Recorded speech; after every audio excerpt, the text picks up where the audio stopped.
Hola con todos, mi nombre es Miguel Pinto, soy licenciado en Ciencias Políticas y Relaciones Internacionales por la Universidad de las Américas. Cuento con estudios complementarios en métodos alternativos de resolución de conflicto y desarrollo comunitario por la Universidad Técnico Particular de Loja.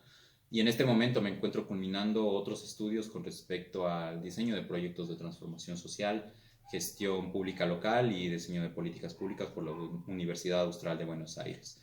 He tenido experiencia laboral en la Asamblea Nacional y he dedicado gran parte de la misma a la docencia. En el día de hoy, y como parte del programa intensivo de formación política de la 6 PIF 2020, vamos a hablar sobre la argumentación para el debate. ¿Sí? En este pequeño seminario vamos a hablar, ¿no?, sobre qué es el debate, su origen, su evolución, características, la importancia de debatir y más que nada, y el punto esencial es cómo argumentar de manera correcta, ¿sí? Cómo formar argumentos que nos sirvan para el debate. Antes que nada, el objetivo del aprendizaje que va a tener esta clase va a ser cómo generar credibilidad por medio de una buena argumentación, ¿sí? Cómo hago que la gente me crea, básicamente. Antes de iniciar con esto, vamos a hablar sobre ciertos antecedentes históricos, luego vamos a hablar un poco sobre el desarrollo del debate, su importancia, y luego vamos a entrar en un espacio más teórico que nos hable sobre la argumentación.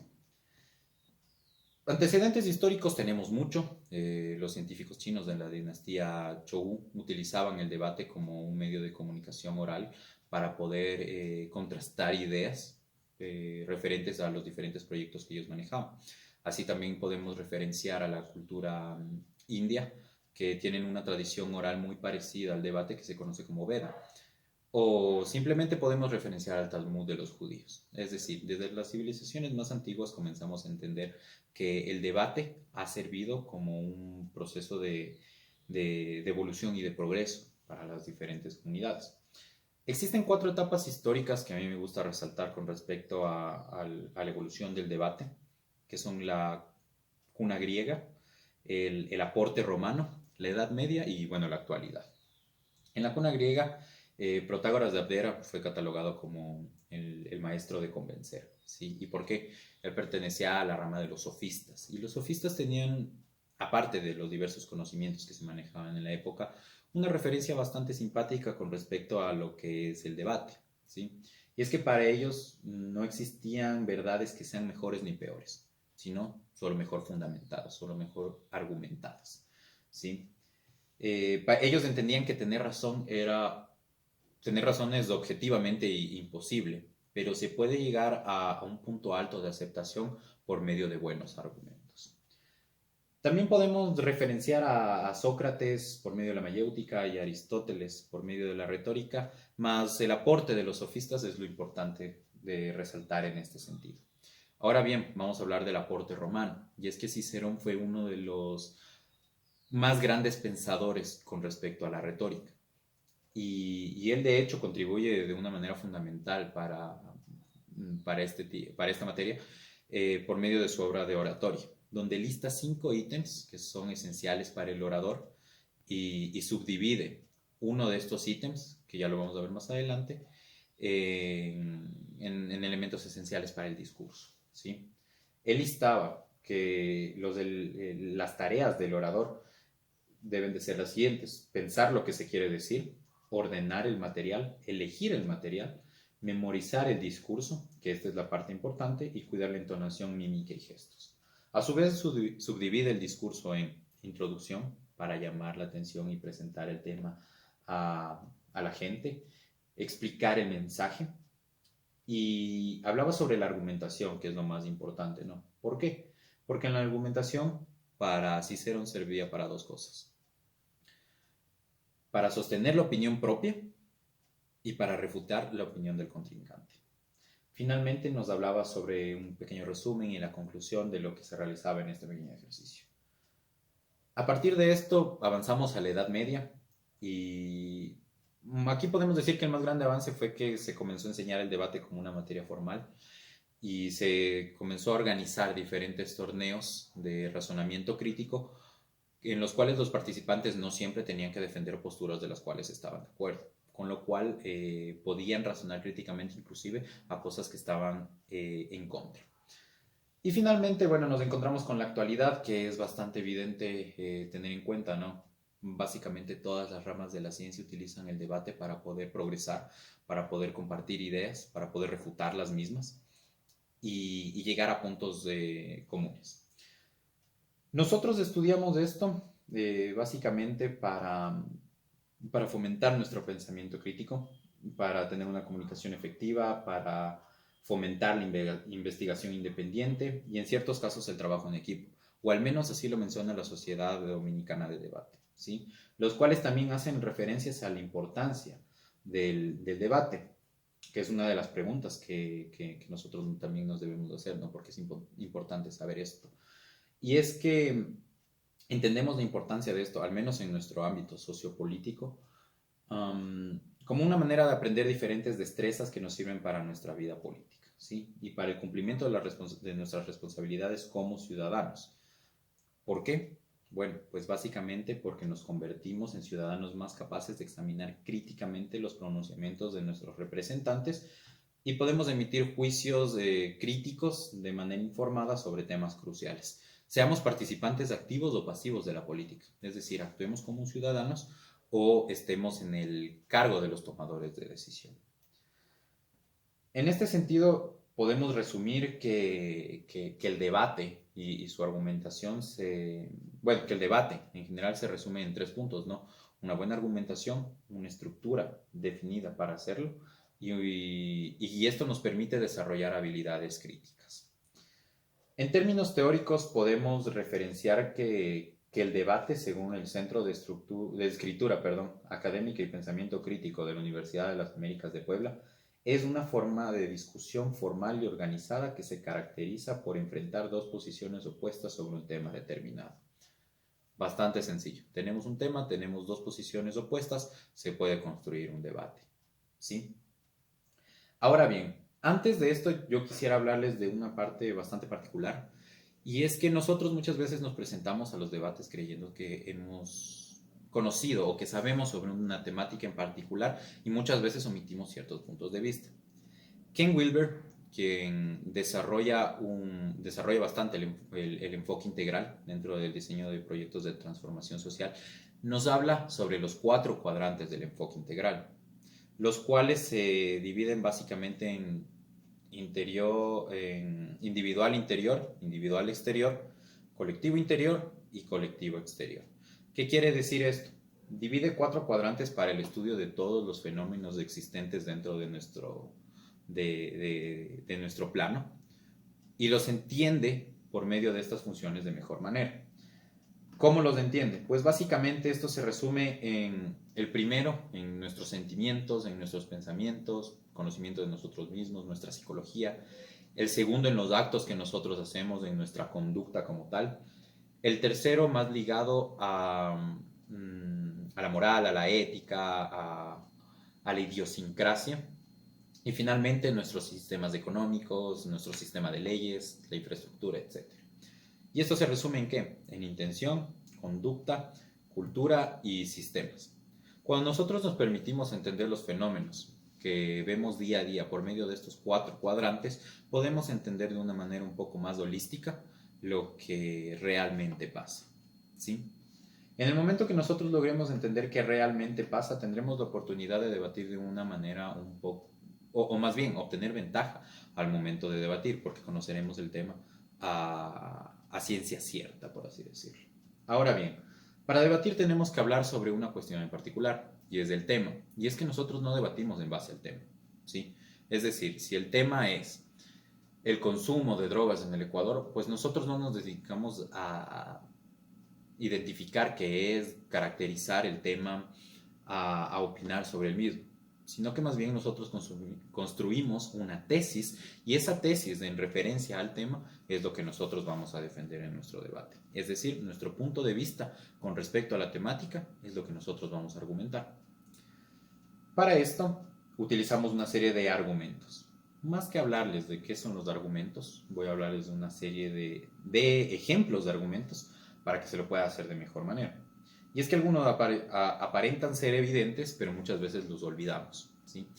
Para Laura Ruiz Midjana, existen 10 ejemplos de argumentos. Aquí vamos a tratar un par de los mismos para no hacer esto tan tedioso y que también esto fomente la investigación por su parte. El primer ejemplo de argumentos son los basados en los conocimientos. Este es bastante sencillo de entender y es que son argumentos que se fundamentan en la información, en los datos, en estudios, básicamente. ¿Sí?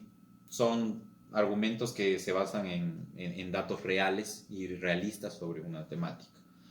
En segundo plano tenemos los argumentos basados por medio de ejemplos. Es decir, utilizamos ejemplos que refuercen nuestra idea de tesis y que demuestren la misma. También bastante sencilla de entender y al momento de argumentar muchas veces suelen sobrar ejemplos inclusive para poder argumentar. Tercero, tenemos los argumentos basados en la autoridad. ¿Qué quiere decir esto? Que utilizamos argumentos basados en la opinión de expertos en la materia en cuestión.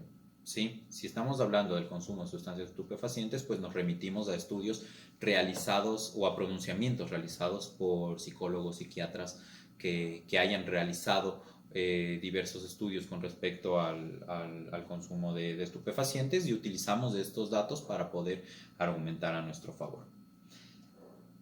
Otro de los argumentos que se utiliza son los basados en las definiciones y es que básicamente son argumentos que se sustentan de manera lógica. Así como hablábamos hace un momento, ¿no? Que el debate es una forma de discusión formal y organizada que se caracteriza por enfrentar a dos partes opuestas, pues realmente refutar eso es bastante complejo. Y ya vamos a hablar de por qué el refutar también es importante. Tenemos como otro de los ejemplos y uno de los más cuestionables en ese sentido, que son los argumentos basados en la mayoría. Y es que se basan fundamentalmente en la opinión de la mayoría. ¿Sí? A mí particularmente no me gusta utilizar mucho este tipo de argumentos al momento de debatir, porque en primer lugar, cuando se utiliza la opinión de la gente, no siempre eso significa que estén en lo correcto. ¿Sí? E inclusive estando en lo correcto se necesitan de otro tipo de argumentos complementarios como los de conocimientos o los de o por medio de ejemplos o el argumento que les mencionaba hace un momento sobre los profesionales que puedan complementar realmente este tipo de argumentos, ¿sí? Porque muchas veces se pueden tornar argumentos vacíos y crear un debate en base a eso es sumamente perjudicial para nosotros. ¿Sí? Tenemos argumentos a favor y en contra. A favor para poder justificar nuestra tesis, en contra para contraponernos a la tesis de nuestro contrincante. Y finalmente tenemos los argumentos basados en valores que se basan en nuestros conocimientos sobre la moral y la ética y lo que nosotros consideremos en ese sentido. Y los argumentos de causa y efecto que básicamente exponen una causa y su consecuencia, ¿sí? Persona que comienza a consumir sustancias tiene altas probabilidades de generar adicción, por ejemplo. Sencillo. Ahora bien, vamos a hablar de los contraargumentos, que es otra de las partes importantes de esta presentación. Y es que más que hablar de qué son los argumentos, hay que explicar el porqué, ¿sí? De los contraargumentos. Y hay una frase de Fernando Vázquez Rodríguez que expone de gran manera esto, ¿no? Si no se puede decir nada en contra de una idea, es probable que ésta sea obvia o esté vacía. Si hay mucho que objetar contra ella, es hora de formular otra tesis, ¿sí? Nuestra capacidad de contraargumentar nos da la victoria o la derrota en ese sentido en un debate. Y es que básicamente la contraargumentación sirve para invalidar otras tesis, para mostrar su falta de solidez, mostrar sus contradicciones, reafirmar nuestra propia tesis y finalmente puede llegar a traer a colación otro tipo de discursos que no necesariamente sean el que representa a nuestro contrincante, ¿sí? Y eso es esencial al momento de debatir, ¿no? Tener la capacidad de poder demostrar que la otra persona esté diciendo no necesariamente tiene que ser falso, pero que no se acomoda directamente a la temática que estamos tratando en esta ocasión. Y esto nos lleva a reflexionar sobre el objetivo de aprendizaje que tenemos para este pequeño seminario, ¿no? Cómo generar credibilidad por medio de buenos argumentos. Y es que utilizando esta serie de argumentos, refutar u objetar nuestra tesis va a ser mucho más complicado. Porque a la final, si bien estamos jugando con la verdad hasta cierto punto, la verdad es innegable.